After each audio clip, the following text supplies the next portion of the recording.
Again, welcome everyone to this afternoon's webinar on behalf of Persia Educational Foundation. We're pleased to have you here with us. This is a special occasion as not only we are marking Human Rights Day, but also welcoming the first recipients of the Persia Ansari Scholarship for Human Rights and Public Service. During today's webinar, we will be hearing from two of the members of our independent panel, two scholars in the field of human rights, Dr. Roja Fazaeli, who will be speaking about the importance of human rights and women's movement in Iran, followed by remarks by Dr. Kamran Ashraf, who will be saying a few words about the future of human rights in this particular space. Next, we will have our founder and trustee, Nazanin Ansari, who will present the first scholarship award. We will hear back from the scholarship recipient, Elahe Islami. Afterwards, Mr. Reza Ansari will present the second award to our second recipient. And we will hear back in response from our recipient, Atusa Khatiri. Once again, thank you for joining us on this historic occasion, and welcome to today's soulful exchanges on this particular platform. So without taking any more of your time, allow me to welcome Roja. Roja, we're with you now. Thank you very much, Tahira, and thank you for having me here. So I thought I will speak a little bit about the current protests, since they are at the heart of what's happening in Iran with the human rights movement, women's movements, which are kind of the backdrop really of these protests. The continuing and widespread pro-democracy protests in Iran demonstrate the astonishing bravery of ordinary Iranians, and Iranian women in particular, who are standing up against the callous violence of the current regime. The death of Mahsa Jina Amini could have been one more in the sequence of enforced disappearances and executions which extend back to 1979 and beyond. Yet it was not. It proved a turning point, bringing men and women together, all those impacted by 43 years of the Islamic regime's brutality. The long-term effects of traumas on the bodies of women, minorities, political dissidents, and other marginalized peoples are coming to the forefront of the country's consciousness. As this legacy demands response, many Iranians who are utterly dissatisfied with the current regime's widespread corruptions, economic mismanagements, and human rights violations have joined to protest poverty and living conditions, alongside discriminations on the basis of gender, sexuality, ethnicity, and religion, demanding an end to the Islamic Republic. Iranian women have protested for choice, bodily autonomy, and equal rights throughout the history of modern Iran, dating back to the late 19th century, going back to the constitutional revolution. Upon its inauguration in 1979, the Islamic Republic imposed a series of misogynistic laws and decrees limiting the access of women to much of the public domain. Strict Islamic gender relations were used to the advantage of the hardline regime, and women's appearance and behavior was regulated. In Khomeini's scheme of thought, as Parveen Paidar indicates, in quotations, women were regarded as signifiers of national identity. Their appearance, behavior, and position first had to be Islamicized. Therefore, every year, thousands of women in Iran continue to be accosted in public, arrested, and referred to judicial authorities for not observing the state's definition of a full Islamic hijab. According to a study by Justice for Iran, in a 10-year period from 2003 to 2013, more than 30,000 women were arrested across all parts of Iran for bad hijab, including for allowing hair to show from under their headscarves and for wearing makeup. Iranian women have previously challenged these laws through various social movements and individual actions. In 2019, Mujgan Keshavarz, Yasaman Aryani, and Munire Arabshai were arrested while handing out flowers in Tehran's metro on March 8, which is International Women's Day.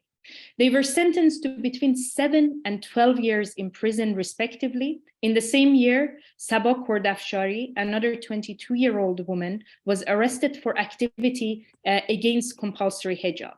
She was sentenced to 7 years and 6 months imprisonment, and her mother, Rahel Ahmadi, was also arrested for supporting her daughter and sentenced to 31 months in prison.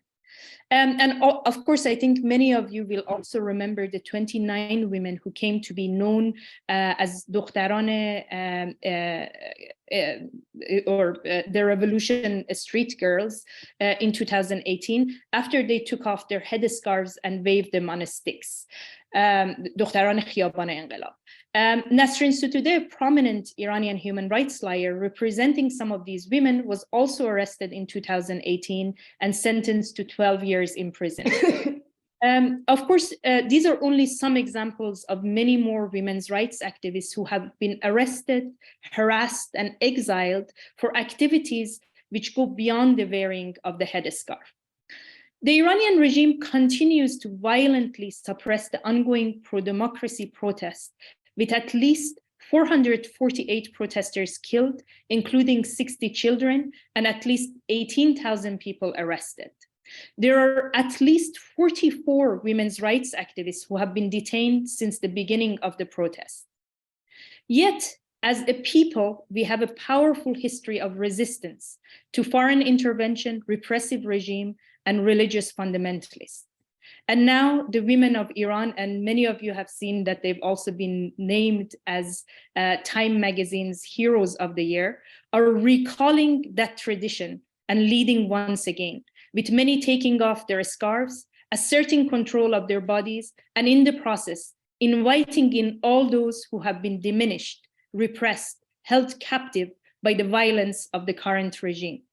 The central hope of these protests has been condensed in the feminist Kurdish slogan, Woman, Life, Freedom, Zan Zendegi Azadi, which has been chanted by protesters all over the country and has had a unifying effect.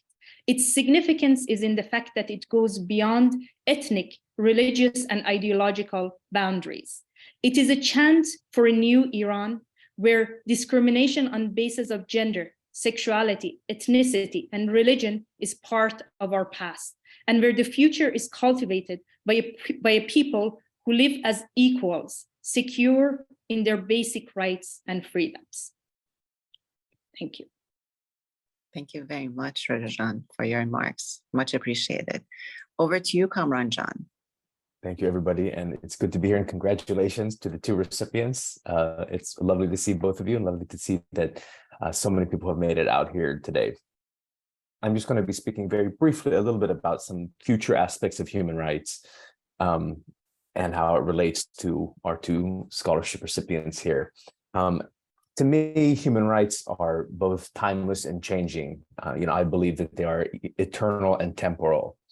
And I'm not saying that just theoretically, but how I've seen young students engage with these ideals in over a decade of teaching human rights and also professional work and activist work.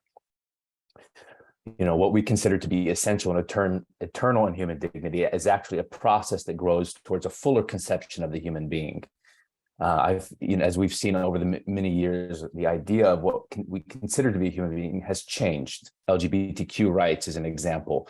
Perhaps 70 years ago, this was not at the forefront of collective human rights movements, but today it is at the center of it. I find this to be inspiring because it means we not only look to the past for grounding our conception of human rights, but also to the present to understand how these rights are manifesting and changing today. We can see that in the really inspiring protests in Iran today, which is all of you who have been following them know, look to the past for inspiration, but also have remixed and approach the contemporary moment in unique, deeply powerful and inspiring ways. I doubt anyone here has not cried or been so deeply touched by what we've seen and how passionate and heartfelt it is. We've seen these ideas around human rights move from very sort of old school conventional approaches towards real serious examinations of gender, sexuality, technology, disability, and so on, of these areas that have been ignored or overlooked in the long history of human rights.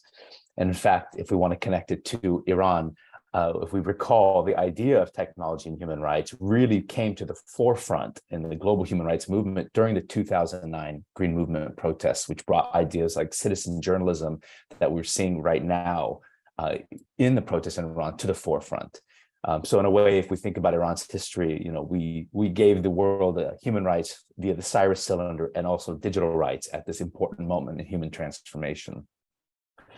Speaking a bit towards the future and back to students, I have seen over the years so many students so passionate and full of excitement about human rights, frustrated by rigid and overly legalistic frameworks that sort of confine what it means to be a human rights activist or to defend human rights into a very narrow spectrum of human existence.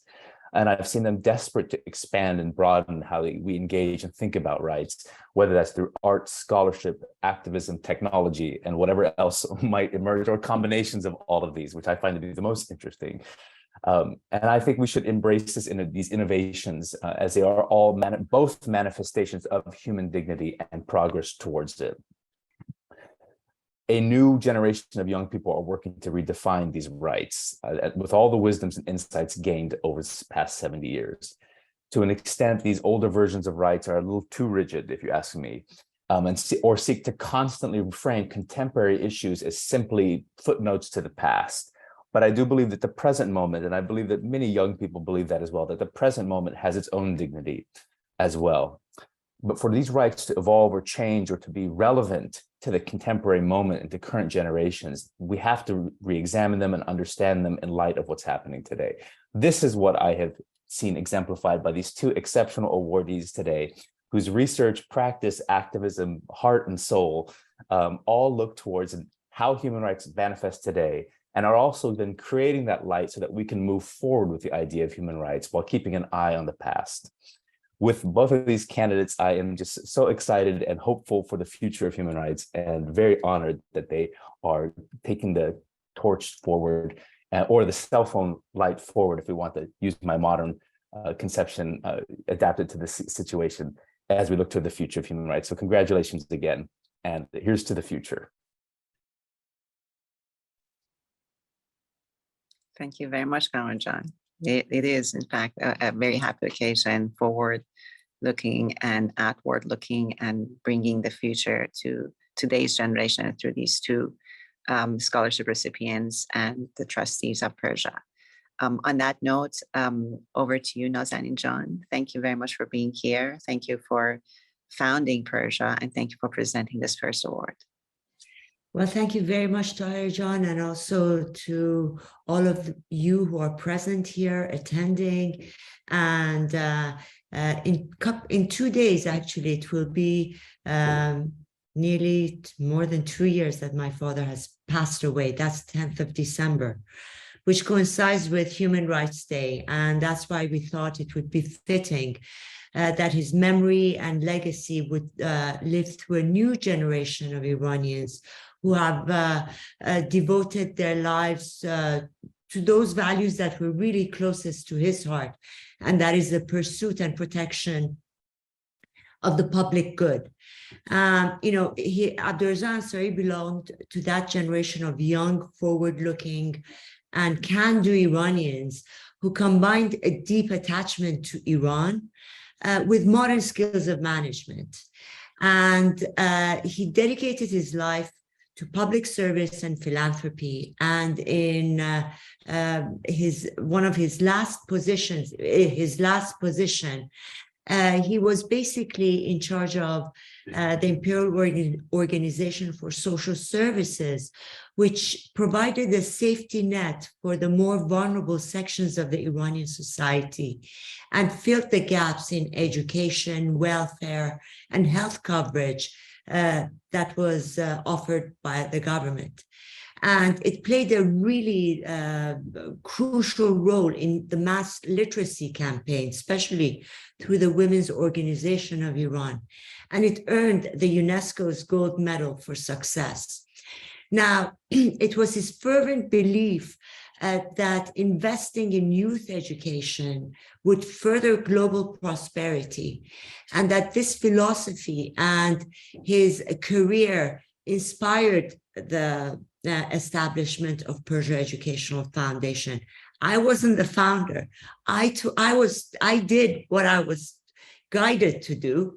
And he did that just to continue supporting and empowering Iranian youth and young professionals, especially those who were outside of Iran and who did not have the access to what was either provided to them inside, or whether outside they didn't have access to all those Western and more prosperous scholarships that were available.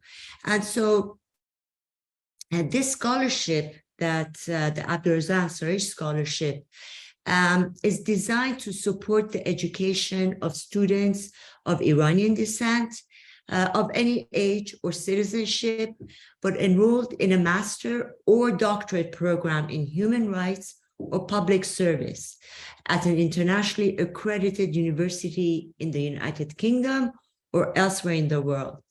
And this year, it's our first year that we're giving out this scholarship.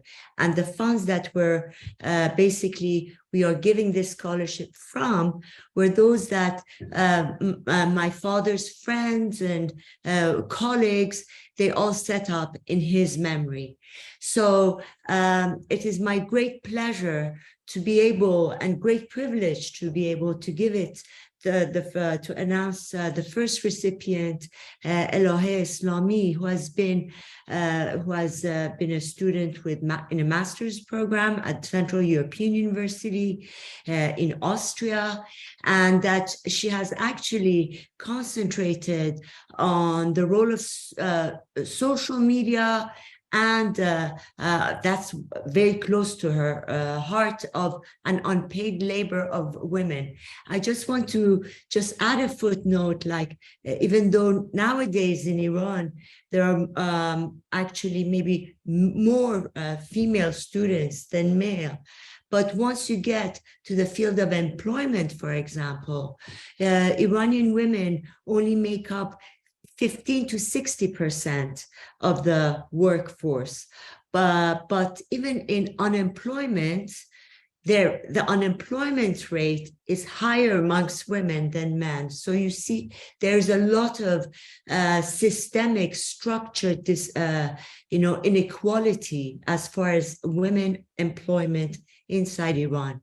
But one thing that really made Elahe's bio stand out was also the work she has been doing on an academic project named Azadi Archive for preserving the social media and visual evidence of what is ongoing inside Iran. And in this, the Azadi Archive collects, preserves unprecedented numbers of visual documentaries, social media, and online posts, and digitizes it. And so I think hopefully with this scholarship, even though it is small, do know that it comes with the largest of our feelings of gratitude to you dedicating your career and your work in this field. And I hope that, this is the beginning of a long relationship between Persia and your work as well, Elahe. Congratulations. Hello, thank you so much. I'm very honored to be among you people. And I also really delighted to hear about Iran and movement. So thank you very much for this scholarship, and thank you very much for giving me this opportunity. And I'm really sorry if it's a bit noisy around. I really I tried my best to be in a nice position right now, but it didn't really work. So I'm really sorry. But yeah, as as Nazanin also said, my research is really related to what is going on right now. I did my master thesis on the idea of women's unpaid labor and women's businesses in Iran. And then when I was applying for PhD, a professor asked me, have you ever thought that this can be a form of political action? And then I was so like this, that no, I don't really see any relation between these businesses and a form of political action. But like a few months after the application time, the movement happened, and then everything became very entangled to politics. And then the same actors started using social media. They were using social media for showcasing their products and their businesses, but now the same actors are actually using social media for political action. So I was completely wrong about women's potentials. And now I feel this urge to research and write more about the idea of women empowerment in Iran. And both my research project and then Azadi project are a great path for me to reach my goals. And I'm really delighted to receive this scholarship, because it's very helpful for my research and my future goals. Thank you very much. Thank you for your kind remarks. If I understand correctly, you're actually just stepping out of your class at university to join us. So the background noise is absolutely understandable. I think we're all at university, but joining this important event. Thank you, Elijah. Rezajan, we're at your disposal and happy to hear from you now. Thank you, everyone. And it is with great pleasure that I want to present the second Abdulreza Ansari Scholarship to Atusa Khatiri. Atusa holds an LLM in Human Rights with distinction from Birkbeck University of London. She received her first degree in law with honors from the University of East London. She is currently enrolled as a PhD student at the Center for Applied Human Rights at York Law School, approaching the end of her second year. Her doctoral project seeks to undertake a socio-legal study of women and children affiliated with the Islamic State through both doctrinal and empirical methods. The questions posed within her doctoral research are meant to provoke a foundational review of how justice and human rights can be applied in the ever-growing complex counterterrorism challenges of today's world. Atusa plans to pursue a career at the intersection of justice, security, and rights, and conduct research and advocacy in areas of international human rights law, and civil rights within academia and non-governmental organizations. For over a decade since studying as a law student, Atusa has also worked and volunteered in human rights and social welfare areas of law that focus on assisting the most vulnerable in society, including immigration and asylum law. Some of the organizations she has worked for include Pro Bono Community, Afghanistan and Central Asian Association, and she currently works at Just Access. Most recently, she also co-founded the Women Life Freedom Collective in New York with a small group of fellow activists with the view to organize regular events in New York in solidarity with the Iranian people. I am sure that my father would have been so happy and proud to be with us this evening and to present this scholarship to such an outstanding candidate. Congratulations, Atusa. Thank you very much. Thank you so much. Hello, everyone, and thank you, Reza, for that introduction. That's much appreciated. And thank you to the Persia Educational Foundation and the rest of the panel. I really am very grateful to have been selected for this scholarship, and I'm honoured to receive such an award that is in the memory of your father, who made such an impact through public service. I feel I have to start by saying that it feels a little bittersweet to celebrate personal achievements at this time, when so many people in Iran and beyond are fighting for their basic freedoms and human rights, as Kamran and Roger so powerfully spoke about. And I know for many fellow Iranians that what is happening now in Iran is all consuming. And we try and do what we can to show our support from afar.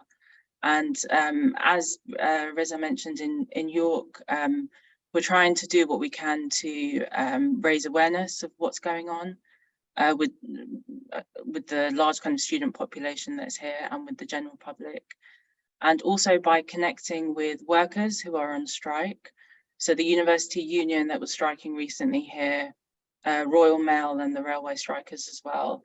And we also plan to attend some picket lines next week to hopefully foster solidarity between what's happening in Iran and the workers striking there and the people striking here in the UK, and make those connections between people standing up for their rights. Having said all of that, it makes this celebration and support of women's education and human rights advocates even more meaningful. And it's so nice to see 2 women recipients as well. The foundation, I think, in offering this scholarship really demonstrates how fundamental public service and human rights are to Iranian heritage and culture. It is the Iranian women and men that I know in my life, the ordinary people, family, friends, who have inspired my commitment to human rights advocacy and really encouraged me to pursue higher education. And I'm very proud to be part of that tradition within our community. And I look to Iranian women in particular whenever I need some clarity of thought or courage, as is so often needed within the human rights field. And just to say a little bit more about my research as well.